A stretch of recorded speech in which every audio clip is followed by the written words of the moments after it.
자, 많이 피곤들 하시죠? 네? 피곤하지 않으시냐? 이렇게 물어보면 괜찮습니까? 네, 예? 네, 그 자료를 드리면은 그 자료에 대한 이제 내용 있잖아요. 문제가 예를 들어서 여러분들이 그래도 기본적으로 정리를 해야 될 내용만 문제로 해서 일단 드린 거예요. 요거를 요렇게 푸시다가 7월이 되면은 7월에도 문제를 드려요. 근데 그 문제는 모의고사 스타일이라고요. 그러니까 문항수가 조금 더 늘어난다고요. 그죠? 그러면 우리는 문제집이 나오면 이게 단원별로 갈 거잖아요. 단원별로. 근데 별도로 모의고사를 하게 되면 계속 전범위를 돌릴 거 아니에요. 그러니까 기억을 계속 유지시키려고 그걸 또 돌린다고요. 그러면 지금은 문항수가 한 10문항 수준이잖아요. 그럼 7월이 되면 문항수가 15문항에서 20문항 이렇게 해서 문항수가 조금씩 늘어난다고요. 그렇게 해서 자꾸 반복을 하면 돼요. 회전을 하면. 그러면 제가 드리는 내용이 얘도 하고 얘도 하고 얘도 하고 그게 아니라 중요하다고 하는 애들 있죠. 예, 걔들만 계속 반복시키는 거예요. 걔들만. 그러니까 선택과 집중이라도 잘 하셔서 어쨌든 성적은 나와서 합격은 하셔야 되잖아요. 그죠? 그냥 이대로 해서 마무리할 수는 없잖아요. 우리는 이 학원은 내년에 합격률로 승부를 해야 된다고요. 합격률로. 그죠? 예? 여기서 둘만 안 되면 큰일 나는 거예요. 이거. 그렇지 않겠어요? 어? 갑자기 확률이 확 떨어지잖아요. 이거. 어? 막중한 책임이 있다는 얘기죠. 자, 그 다음에 개발의 타당성 분석이 있죠. 예, 타당성 분석하면은 뭐 있어요? 자, 부동산 개발의 타당성 분석이 있어요.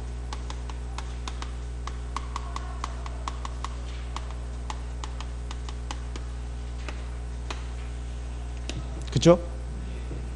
자, 김총각 대표로 한번 얘기해봐. 타당성 분석 뭐 있어? 어? 야, 순서에 입각해서 얘기를 해봐.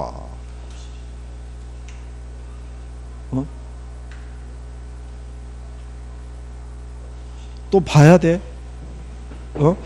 거기 개발의 타당성 분석하니까 거기 보니까는 시장 분석 제목이 이렇게 돼 있으니까, 그리고 거기 옆에 있으니까 경제성 분석 이렇게 돼 있으니까 그 페이지 이제 넘겼다는 얘기네. 뒷페이지로. 그러니까 부르는 게 틀려진다는 얘기네.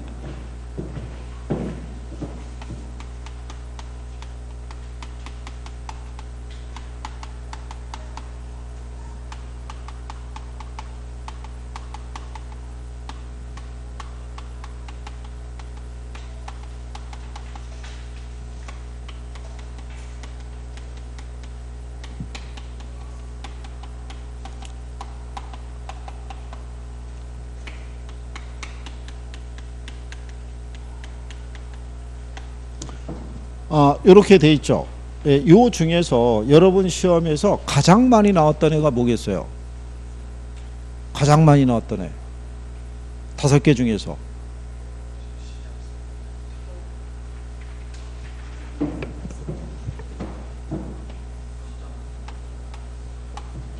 얘가 제일 많이 나왔다고요. 그죠? 그러면 지역경제 분석을 하는 이유는 어디 있어요? 지역경제 분석은.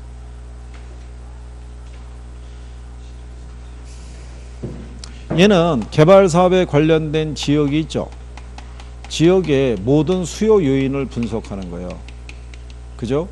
그래서 인구라든가 가구라든가 소득이라든가 고용이 있죠. 이거를 확인을 하는 거예요. 자, 이거를 확인하는 이유가 뭐냐면, 가령 예를 들어서 그 지역에 가면 기반 산업이 있고 비기반 산업이 있죠. 예, 우리가 일반적으로 울산 지역 그러면 기반 산업이 뭐가 되겠어요? 그 지역의 주요 기반 산업이. 울산 하면은 H자동차, H중공업이 그 지역의 기반 산업이에요. 그죠? 그러면 그 기반 산업이라는 거는 그 지역에서 생산해서 외부로 수출하는 게 산업들인 거예요. 그죠? 근데 만약에 자동차 산업이나 중공업이 호황에 접어들게 되면 더 많은 고용을 창출할 수 있어요, 없어요? 고용을 창출하죠. 그럼 비기반 산업은 뭐냐면 그 지역에 거주하는 사람들에게 서비스를 제공하는 산업이 뭐예요? 그게 비기반 산업이에요. 그죠? 그러면 여러분들이 한번 생각해 보세요. 자, 기반 산업의 고용이 증가했어요. 그러면 그 사람들이 일단 주택이 필요하겠죠. 그러면 직장하고 집만 왔다 갔다 하냐면 그건 아니죠. 그럼 그 사람들의 입장에서는 여가를 지낼 수 있는 공간을 필요로 할 거 아니겠어요? 하다못해 저기 있는 뭐 호프집이라든가 식당이라든가 이런 거 필요하겠죠. 그러면 자, 호프집에서 아르바이트를 하더라도 사람이 또 필요하잖아요. 그러면 기기반 산업의 고용 인구가 더 늘어나겠죠. 그러면 전체적으로 비기반 산업에 종사하는 사람도 역시 거주할 공간이 필요할 거 아니에요. 그렇잖아요. 그러면 또 그 사람들만을 위한 또 서비스를 제공해 주는 사람들이 또 필요할 수 있어요, 없어요? 그러면 결론적으로 기반 산업의 성장이라는 거는 그 지역의 전체적인 부동산 수요를 늘린다는 얘기가 되겠죠. 그러니까 개발 사업은 기본적으로 부동산 수요가 많은 쪽에서 이루어진다는 거예요. 그거를 하기 위해서 먼저 무슨 분석을 해요? 지역 경제 분석을 하는 거예요. 자, 그런데 이 도시를 가보게 되면 이렇게 될 거 아니겠어요? 남자도 있고 여자도 있고요. 그렇죠? 예. 그 다음에 20대도 있고 10대도 있고 40대도 있고 60대도 있고 70대도 있고 이런 식으로 다양한 연령대로 구성이 돼 있죠. 또 이 안에 가게 되면 소득 수준도 어떻게 돼요? 상중하로 이렇게 섞여 있잖아요. 그럼 우리는 이 불특정 다수의 모든 사람들을 타겟으로 할 수는 없다는 얘기죠. 그렇잖아요. 그럼 이 안에서 우리는 시장을 어떻게 해야 돼요? 세분화해야 되죠. 성별로, 연령대별로, 소득 수준별로 시장을 세분화하고 그 중에서 가장 내가 타겟으로 할 수 있는 시장이 있죠. 네, 그래서 시장을 차별해야 된다는 얘기죠. 그래서 특정한 수요 계층을 대상으로 하는 특정 부동산에 대한 수요와 공급이 있죠. 예, 이거를 분석하는 게 무슨 분석? 시장 분석이에요. 그럼 시장성 분석이라는 거는 전 단계에서 조사한 요 특정 부동산이 있죠. 얘를 시장에 공급했을 때 얘가 매매되거나 또는 임대될 수 있는 가능성이 있죠. 이거를 조사하는 것이 무슨 분석? 그게 시장성 분석이에요. 그러면 매매되거나 임대될 수 있는 가능성을 조사할 때 이때 시행하는 게 뭐? 아까 우리 김 총각이 했던 거 뭐? 어? 뭐? 어? 흡수율 분석. 무슨 분석이요? 흡수율 분석. 자, 그러면 여기서 이게 또 중요한 거예요. 자, 흡수율 분석을 하는 목적이 뭐예요? 흡수율 분석을 하는 목적. 어?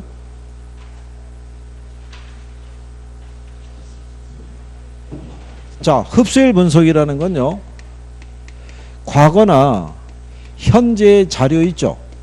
예, 이거를 토대로 미래 수요 있죠. 즉 추세 분석을 한다는데 미래 수요를 측정하는 거라고요. 그만큼 미래 수요를 측정하는 거는 쉽다 어렵다? 어렵다고요. 그렇죠? 그래서 이게 여러 번 시험에 한 두세 번 출제를 했고요. 이게 얘도 여러 번 시험에 두세 번 지문으로 활용한 거예요. 제일 많이 활용한 게 이거라고요. 그렇죠? 그러면 재무적 타당성 분석은요, 얘네들이 우리가 시장 분석이라고 그러잖아요. 그렇죠? 얘네들이 경제성 분석이죠. 그러면 재무적 타당성 분석은 전 단계에서 조사된 자료를 근거로 개발 사업의 수익성을 평가하는 거예요. 그래서 이 수익을 가지고 투자자의 자금을 유치할 수 있을지, 이거를 분석하는 게 무슨 분석? 재무적 타당성 분석이고요. 마지막에 투자 분석이라는 건 여러 가지 개발 대안 중에서 가장 위험과 수익의 관계에서 가장 최고 최선의 이용이 될 수 있는 개발 사업을 선택해서 결정하는 거라고요. 그래서 요즘은 얘 하나만 단독으로 문제가 나오진 않고요. 지문을 발췌를 한다고요. 그래서 여기서 지문 한두 개, 개발의 단계에서 한두 개, 개발 사업의 위험에서 한두 개, 이래서 오지선다를 구성하는 거예요. 그러니까 전체적인 기본적인 내용은 내가 숙지가 돼 있어야 되는 거예요. 그죠?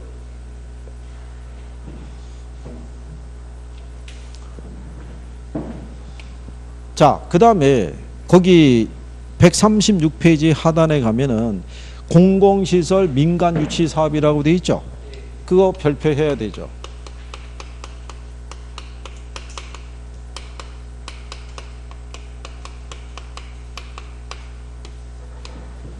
그래서 우리가 민간 자본 유치 사업이라고 그랬을 때, 그죠? 민자 고속도로 이런 얘기 들어보셨죠? 우리가 보면은 사회 기반 시설이 있죠. 고속도로라든가 다리라든가 아니면은 항만, 공항, 아니면은 각종 부동산이 있죠. 예, 이런 것들이 시급히 필요할 때가 있어요, 없어요? 있죠. 있는데 예산을 확보하기가 쉽지 않잖아요. 그렇죠? 그럴 때는 뭐를 끌어들여서 민자를 끌어들여서 이 사업을 먼저 추진할 수 있을 거 아니에요. 그죠? 예. 그래서 대표적인 게 뭐 있다 그랬어요. 자, 여기서 B가 뭐예요? B가. 예? 빌드의 의미가 뭐예요?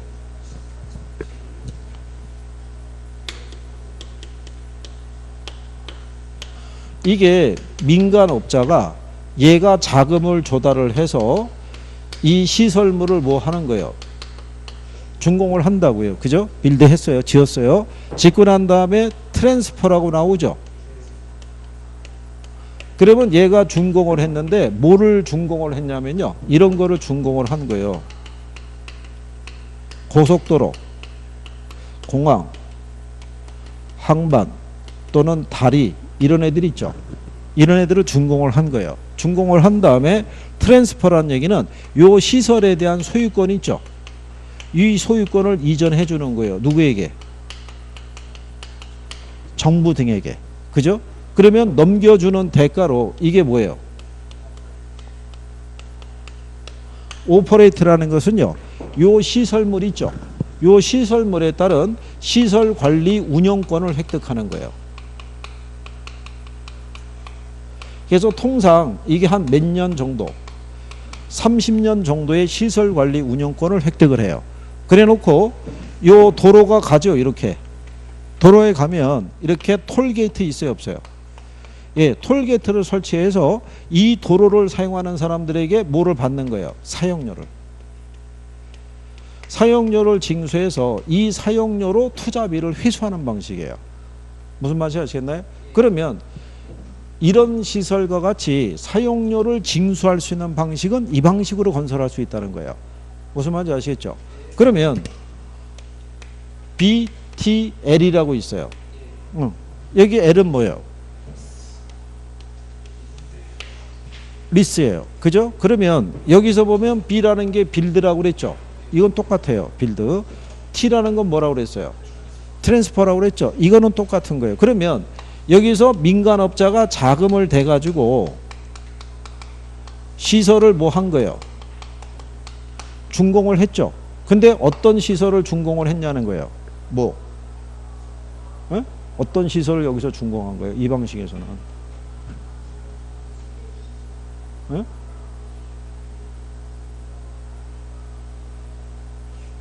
근데 가만히 보면 참 우리 학원을 다양하게 운영하고 있어요. 그죠? 복화술을 배우기도 하고, 그죠? 연기 학원에 다녀가지고 표정도 다양하게 하고, 참 한 번에 여러 가지를 하는 것 같아요. 그죠? 어떨 때는 제가 성형외과 의사 같기도 해요. 그죠? 에? 갑자기 눈에 쌍꺼풀이 졌다가 갑자기 무꺼풀이 되기도 하고, 그죠?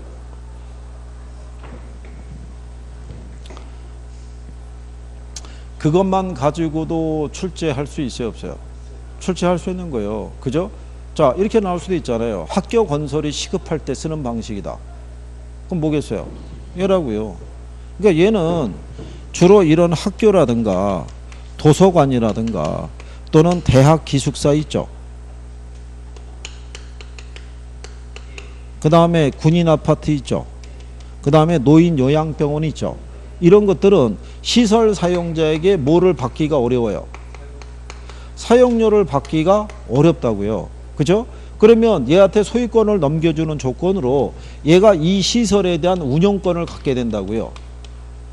그렇죠? 그러면 이 운영권을 갖고 있는 해하고 정부하고 뭐를 체결하는 거예요? 임대차 계약을 체결하는 거예요. 이 시설물에 대해서. 그래서 얘한테 뭐를 지급하는 거예요? 임대료를 지급하는 거라고요. 네가 지어서 우리에게 소유권을 넘겨줬는데 대신에 너한테 이 시설에 대한 관리 운영권을 주겠다 이거죠. 그러면 운영을 하고 있는 애에게 뭐를 줘야 돼요? 시설물에 대한 이용 대가는 줘야 될 거 아니에요. 그러니까 임대차 계약을 체결해서 뭐를? 임대료를 주는 거예요. 그래서 BTL 방식이 들어가면요. 마지막쯤에 줄에 임차 또는 임대 이런 표현이 나오는 거예요. 그럼 걔는 BTL인 거예요. 그죠? 그래서 얘만 단독으로 출제하기도 하고요. 박스로. 무슨 내용에 대한 내용이냐. 이것도 박스로 내기도 하고요. 둘을 묶어서도 출제하기도 한 거예요. 그죠? 그러고 난 다음에 얘하고 반대되는 애가 뭐예요? 이거잖아요. BOT. 그죠? 예. 자, 이거는 우리나라 건설사들이 외국에 나가서 이렇게 다리나 고속도로 깔아줄 수 있어요, 없어요? 있는데 외국 정부하고의 계약이니까 우리나라 기업이 먼저 운영권을 가지고 투자비를 다 회수하는 거예요. 회수하고 그 나라를 나올 때 기부 체납하면서 나오는 거라고요. 무슨 말인지 아시겠나요? 그러니까 이 방식만 바꿔인 거예요. 이 방식만. 그래서 우리나라 기업이요, 터키에 가서 다리를 설치해 주기도 하고요, 베트남이라든가 이런 나라에 가서도 고속도로라든가 사회 기반시설을 설치해 주겠죠. 무슨 말인지 아시겠나요? 예.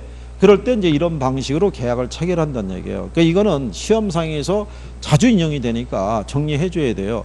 단독으로 안 나오면요, 오지선다 안에 지문 하나로도 훅 들어와요. 그리고 걔가 답으로 될 수도 있단 말이에요.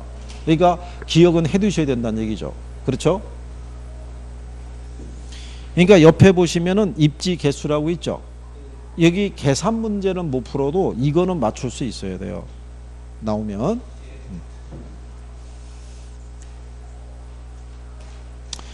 자, 그래서 그런 내용 정도 여러분들이 정리하시면 되겠고요. 입지 개수에 대한 계산에 대한 사고는요, 문제집에서 우리가 정리하시면 될 거예요. 자주 등장하지는 않는데 그래도 논리는 출제할 때는 어렵지는 않게 줘요. 푸는 요령만 알면 쉽게 풀 수는 있어요. 이게 복잡하게 주면 당연히 뭐 쉽지는 않겠지만요.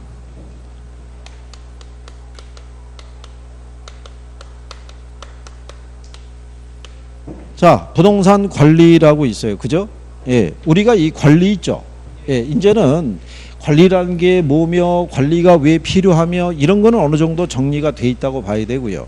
그러면 일단 이걸 이제 우리가 알아보는 거죠. 부동산에 대한 리모델링이 있죠. 예, 요거는 시설 관리 영역에 들어가요? 아니면 요게 부동산 관리 영역에 들어가요? 아니면 이게 자산 관리 영역에 들어가요? 부동산에 대한 리모델링을 할 때. 예? 리모델링에 대한 이거는 예? 예, 리모델링에 대한 결정이 있죠. 시설 관리에 들어가요? 부동산 관리에 들어가요? 자산 관리에 들어가요?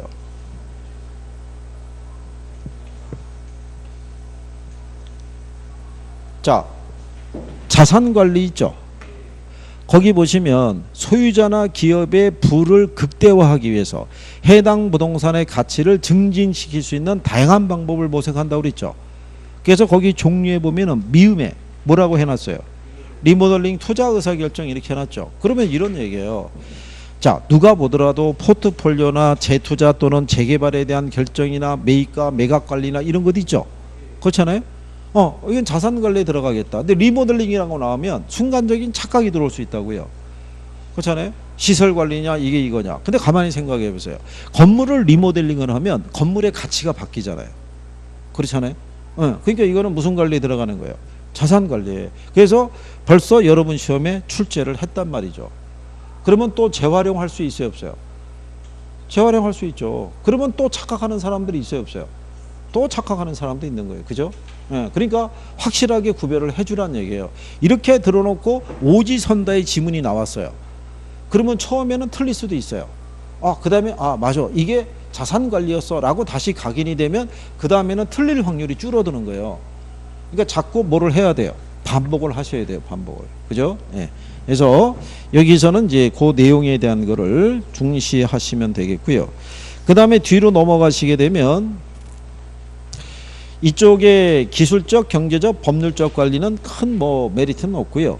옆에 가시면은 141페이지에 부동산 관리 방식이라고 있죠. 예, 거기는 별표해야 돼요.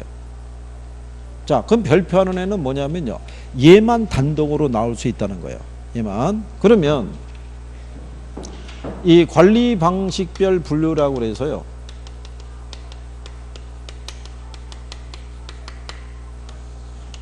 우리가 자가 관리라는 게 있고요. 자가 관리를 우리가 직접 관리라고도 얘기를 하고요. 이거를 자치 관리라고도 얘기를 해요. 쓸 때. 그 다음에 위탁 관리라고 있죠. 예, 얘는 외주 관리라고도 얘기를 하고요. 간접 관리라고도 얘기를 해요. 자, 그러면 자가 관리의 대상이 되는 부동산 있죠. 뭐 있어요? 자가 관리의 대상이 됐네. 자, 그러면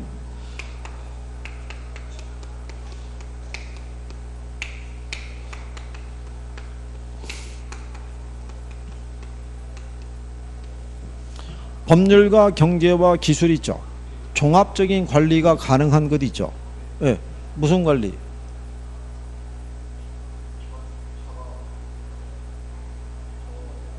어? 자관리? 왜?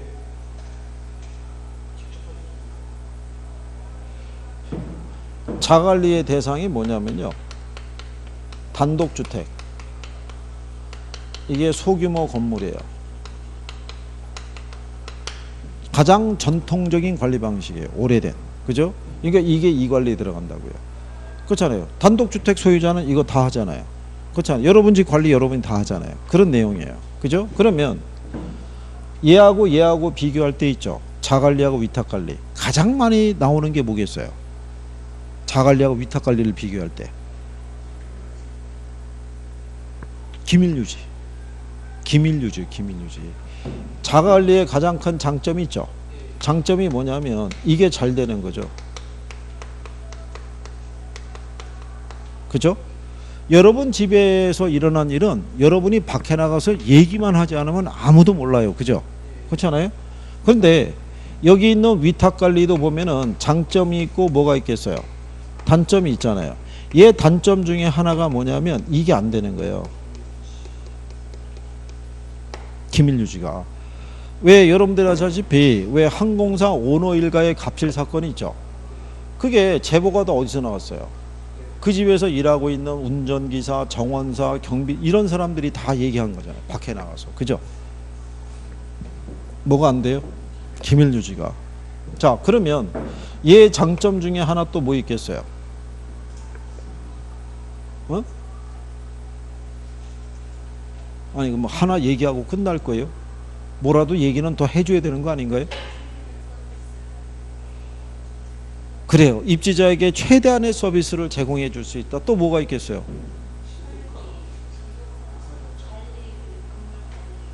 예, 뭐 설비에 대한 애호정신이 높다. 뭐 이렇게 얘기하겠죠. 근데 시험상에서는 자기 거니까 강한 지휘 통제력을 발휘할 수 있어요, 없어요? 있겠죠. 그 다음에 자기 거니까 의사결정이 신속하겠죠. 그렇겠죠? 예. 근데 단점은 뭐겠어요? 얘한테 누는 단점 중에 가장 또 잘 쓰는 단점이 뭐가 있겠어요? 예, 매너리즘. 무사 안일주의 있죠.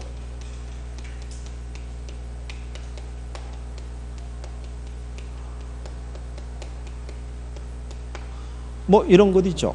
예, 그러면 얘 단점이 얘 장점이 되죠. 얘는 매너리즘이 탈피가 되잖아요.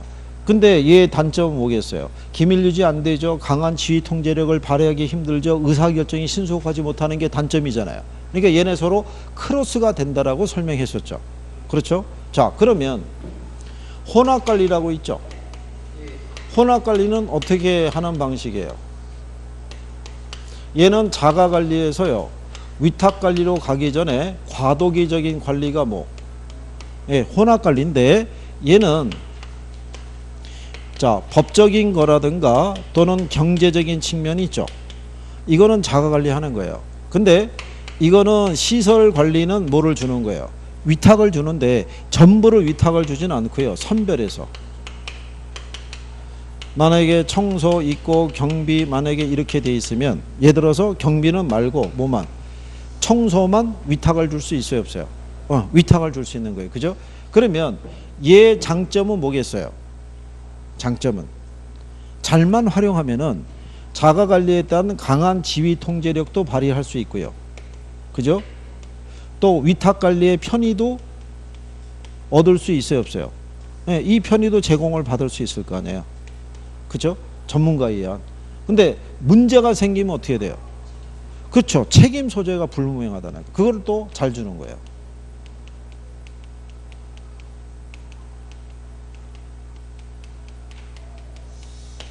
그러니까 최소한 이런 애들 정도는 기억이 돼야 돼요. 그리고 관리는요. 어렵게 주는 게 없어요. 거의 상식적인 선에서 답을 풀 수 있게끔 해줘요. 그죠? 자, 그 다음에 부동산 관리 활동이라고 있을 때요.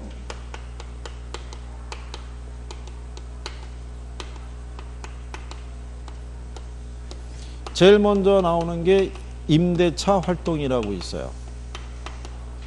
자, 첫 번째가 임차자 선정할 때 있죠. 임차자 선정할 때 매장용 부동산이 있죠. 상업용 부동산. 얘는 임차자 선정 기준이 뭐가 돼요? 매장용 부동산의 임차자 선정 기준.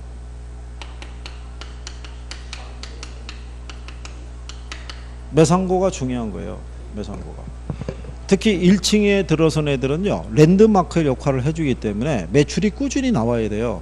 걔네들이 1층의 업종이 자꾸 바뀌잖아요. 그럼 그 공간이 죽어요. 그죠? 그러면 건물의 이미지도 안 좋아진다고요. 자, 그러면 임대차 계약을 체결하죠. 그러면 이런 매장용 부동산이 있죠. 예, 얘는 무슨 임대차?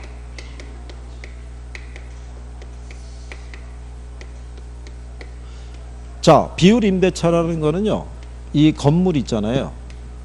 건물의 1층 있죠. 1층에 이게 ST 땡땡 그 커피 있죠.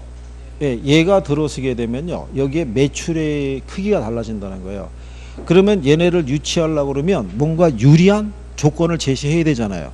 야, 그러면 너네가 처음에 입점할 때 시설 투자비도 들어가고 그러니까 초기에는 임대료를 싸게 해주는 거예요. 싸게 해주는 조건으로 대신에 3개월 이후부터 매출이 신장이 되면 신장된 매출의 2% 또는 3%를 추가 임대료를 내라. 이런 식으로 계약을 체결할 수 있는 거예요. 그게 무슨 임대차? 현실적으로 이걸 써요. 이 방식으로 계약을 체결한다고요. 무슨 말인지 아시겠나요? 그 다음에 유지활동이 있죠. 유지활동 기억나는 거 뭐 있어요? 유지활동 기억나는 거. 응?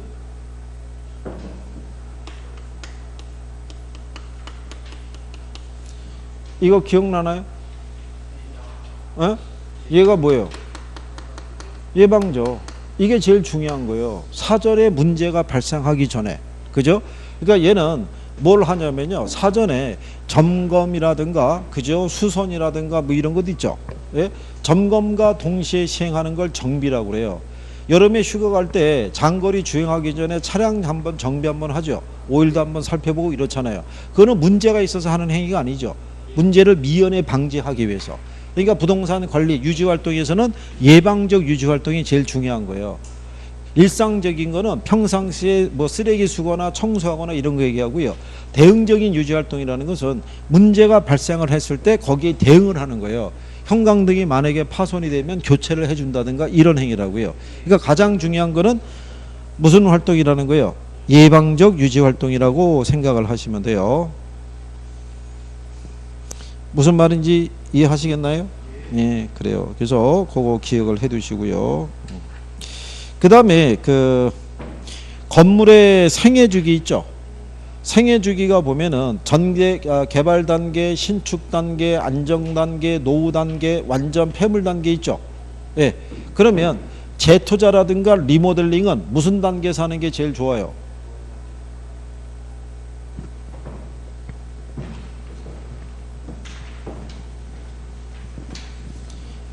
건물의 생애 주기를 보면요, 전개발 단계가 있고요, 신축 단계가 있고요, 안정 단계가 있고요, 노후 단계가 있고요, 완전 폐물 단계가 있어요.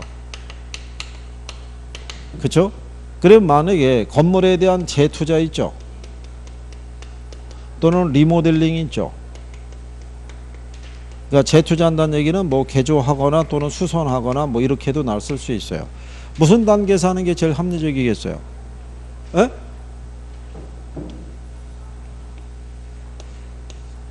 안정 단계에서 하는 게 제일 합리적인 거예요. 노후 단계는요, 완전 폐물 전 단계인 거예요. 여기는 비용을 투자한다고 해서 건물의 가치에 큰 변화를 기대하기는 어렵다고 보시면 돼요. 무슨 말인지 아시겠나요? 지은 지 여기는 한 40에서 50년 돼 갖고 더 이상 손을 쓸 수 없는 그런 단계예요. 그러니까 곧 2단계가 도래할 테니까 여기를 헐고 뭐를 지어야 될지를 이때 분석해야 될 단계가, 그게 거기 나와 있는 대로 노후 단계고요. 그래서 그래서 리모델링을 하게 됐을 때 그거를 결정하는 것은 무슨 단계에서? 안정 단계에서 이루어지더라라고 이렇게 보시면 돼요. 그래서 거기 142페이지 상단의 박스에 가면요, 안정 단계라고 나오죠. 동그라미 5번에 가면 리모델링이라고 돼 있죠. 리모델링을 해야 되는 경우는 안정 단계에서 하는 것이 효과적이다 이렇게 해놨잖아요. 그죠?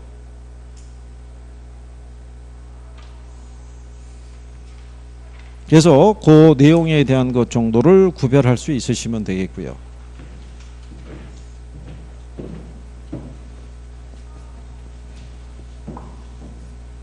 그 다음에 마케팅을 가시게 되면요. 마케팅에서 제일 중요한 게 이거예요.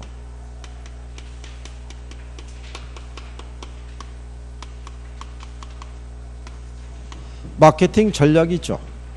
에? 마케팅 전략. 이게 제일 중요한 거예요. 여러분 시험에 지금까지 95% 이상이 여기서 나온 거예요. 거의 뭐 99%라고 봐도 뭐 과언이 아니죠.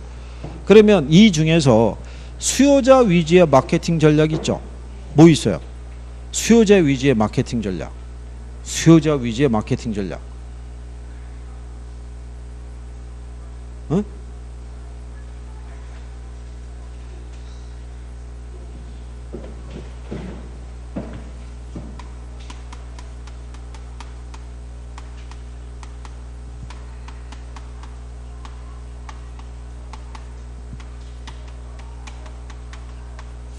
우리가 맨날 이거 제목 적고 난 다음에요. 얘는 공급자 위주의 마케팅 전략, 얘는 수요자 위주의 마케팅 전략, 얘는 수요자하고 공급자 간의 지속적인 상호 관계를 중시하는 전략. 항상 할 때마다 이거 적고 출발하잖아요. 이거 제목만 바꿔서도 출제한 거예요. 시장 점유 마케팅 전략은 수요자 위주의 마케팅 전략으로 이렇게 해서 틀리게 출제한 적이 있고요. 고객 점유 마케팅 전략은 누구 입장에서 공급자 위주의 마케팅 전략 그러면 틀리다고요. 그죠? 그래서 여기서는 무슨 원리를 써요? 이건 소비자의 눈높이에 맞춰서 소비자가 물건을 구매할 때는 어떤 심리적인 변화가 있을 거 아니에요. 그죠? 그러니까 소비자하고의 그 심리적 변화에 대한 접점을 마련하는 거예요. 그래서 지난번에 뭐까지도 설명했냐면 일단 고객의 관심을 끌 수 있어야 된다고 그랬죠. 그래서 여러분들이 강의 끝나고 이 건물 앞을 나갔더니 누군가가 조그만 가판에다가 책을 팔고 있는데 비법서예요. 이 책을 보면 학개론을 80점은 맞을 수 있다는 거예요. 그죠? 그러면 이 건물에 있는 다른 사람들은 관심이 없어도 여러분들은 관심이 있을 거 아니에요. 그죠? 제목이 그렇게 탁 나와 있으니까. 그죠? 그래서 안을 보고 싶은데 비닐로 쌓여 있는 거예요. 그러면 소비자의 심리가 그건 더 궁금하게 생각하죠. 열어봐야 내가 생각하는 것에서 크게 벗어날 것 같지는 않은데 궁금하거든요. 그래서 서점에 가면 간혹 가다가 보면 이렇게 비닐로 싸서 나오는 거예요. 비닐로. 비닐을 벗기면 사야 돼요. 그죠? 예. 네. 그러니까 사람이 거기서 갈등에 빠지는 거죠. 사야 돼, 말아야 돼, 사야 돼 말해서 가격은 비싼데. 그렇지 않겠어요? 그러면 여러분들이 한번 생각해 보세요. 예전에 아파트 분양하면은 보편적으로 썼던 게 뭐였냐면 중도금 무이자 대출이에요. 그렇죠? 근데 그것만 갖고는 요즘 관심을 끌기 어렵죠. 그 뭐라고 했냐면 잔금을 2년간 납부유예를 시켜준대요. 그러면 소비자가 또 관심을 가질 수 있어요, 없어요? 그런데 한술 더 떠서 2년간 살아보고 결정하세요 이렇게 되게 하는 거예요. 계약금만 내고 나중에 계약을 파기하게 되면 2년 동안 살면서 발생하는 감가상각비 있죠. 예, 그것만 공제하고 돌려주겠다는 거예요. 그러면 사람의 입장에서는 또 무슨 생각 들 수 있어요? 그래? 한번 살아보는 것도 나쁘지 않지. 이렇게 해서 계약이 체결될 수도 있잖아요. 그러니까 소비자들은 어떻게 제시했을 때 이 심리적인 관계에서 관심을 갖고 계약을 하게 될 것이냐. 여기에 초점을 둔 게 무슨 점이요? 고객 점유 마케팅 전략인 거예요. 그죠? 그러면 관계 마케팅 전략은요. 소비자의 관계가 일회성 거래가 아니란 얘기죠. 그러니까 지속적인 관계를 유지하는 거죠. 그죠? 뭐를 매개로 지속적인 관계를 유지한다고 그랬어요? 이게 브랜드라고 그랬잖아요. 자사 브랜드에 대한 이미지 있죠. 이거를 소비자에게 지속적으로 각인을 하는 거죠. 그렇죠? 그래서 얘네들은 제목밖에는 바꿔줄 게 없다고 그랬잖아요. 근데 여기 있는 시장 점유 마케팅 전략은 SP 전략이라는 것도 있고 4P 믹스 전략이라는 게 있죠. 그렇죠? 그럼 먼저 4P 믹스니까 뭐 있다고 그랬어요? 4P 믹스.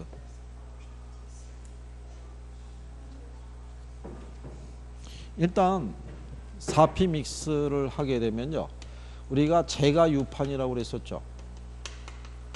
그래서 제품 전략이 프로덕트, 가격이 프라이스, 그 다음에 유통경로가 플레이스, 그 다음에 판촉이 프로모션이라고 얘기했었죠. 그렇죠? 그러니까 얘네를 영문으로만 출제하기도 해요. 이렇게 돼 있다. 이렇게 해서. 그죠? 예. 그러면 가격 전략을 보게 되면 고가 전략을 쓸 때도 있고 저가 전략을 쓸 수도 있겠죠. 예. 저가 전략은 언제 쓰겠어요? 저가 전략은 단기간 내에 투자 자금을 회수하고 싶을 때, 지역 경기가 안 좋을 때, 지역 구매자들의 구매력이 약할 때, 그때는 저가 전략 쓰겠죠. 고가 전략은 언제 쓰겠어요? 제품의 경쟁력이 있을 때, 다른 제품과 차별화가 있을 때, 그럴 때는 상대적인 고가 전략을 쓸 수도 있겠죠. 그렇죠? 그러면 유통경로 전략이라는 게 뭐예요? 분양 대행업자나 중개업자를 활용을 해서 시장에 공급된 상품이 빨리 유통될 수 있게 해주는 거 아니에요. 그게 무슨 전략? 유통경로 전략. 분양 대행업소를 이용하거나 중개업소를 활용하는 전략은 무슨 전략이에요? 유통경로 전략에 들어가는 거예요. 그죠? 그러면 소비자에게 자 모델하우스를 찾아주신 분에게 경품을 제공하거나 그죠? 그날 당일날 계약한 사람에게는 양문형 냉장고를 지급하는 전략이 있죠. 그건 무슨 전략이에요? 그건 판매 촉진 전략이라고요. 판매 촉진 전략은요. 광고, 홍보, 인적 판매, 그 다음에 경품 제공이 있죠. 예, 이걸로 이어진 거예요. 무슨 말인지 아시겠나요? 예, 그러면 여기 SP에서 S가 뭐예요? 마켓 세그멘테이션, 그래서 시장을 뭐 하는 거예요? 세분화하는 거예요. 그 다음에 T라는 게 타겟팅이라고 그랬죠. 이거는 뭐를 선정하는 거예요? 표적 시장을. 세분화된 시장에서 내가 가장 자신 있는 수요자 집단을 찾는 거죠. 그 다음에 포지셔닝이라는 건 뭐를 도모하는 거예요? 차별화를 도모하는 거예요. 같은 아파트를 공급할 때요. 4배로 공급해 주게 되면 사람들의 입장에서는 훨씬 전망이라는 게 좋다라고 생각이 돼서 분양가가 비슷하면 그 상품을 선택할 수 있어요, 없어요? 그럴 수도 있겠죠. 그래서 그렇게 차별화는 도모하는 전략 이런 것들이 있다고요. 그죠? 여기 시험상에서 인용을 잘하는 거예요. 나오면 뭐 이거밖에 없는 거예요. 그죠? 그러면 이제 선생은 또 이거를 각인시키기 위해서 문제를 어떻게 해야 돼요? 계속 주는 거죠. 오늘 받은 게 혹시 부동산 개발 관리 뭐 이쪽 아닌가요? 7번이면은? 그렇겠죠? 진도에 맞춰서. 그러니까 이거 가지고 오늘 가셔서 뭐 하시라는 거예요? 복습하라는 거예요. 뒤에 답하고 해설을 먼저 보는 게 아니라 먼저 문제를 쭉 풀어봐서 내가 뒤에 거 맞춰봤는데 틀린 게 있으면 다시 내용 확인해보고, 그래도 만약에 이해가 안 가는 문장이 있으면 또 와서 물어보고, 이렇게 해서 개선을 해 주셔야 돼요. 무슨 말인지 아시겠죠? 예, 여기까지 하셨고 다음 시간에 보시면 간평에 대해서 정리하고 예, 진도를 마무리하도록 할 테니까요.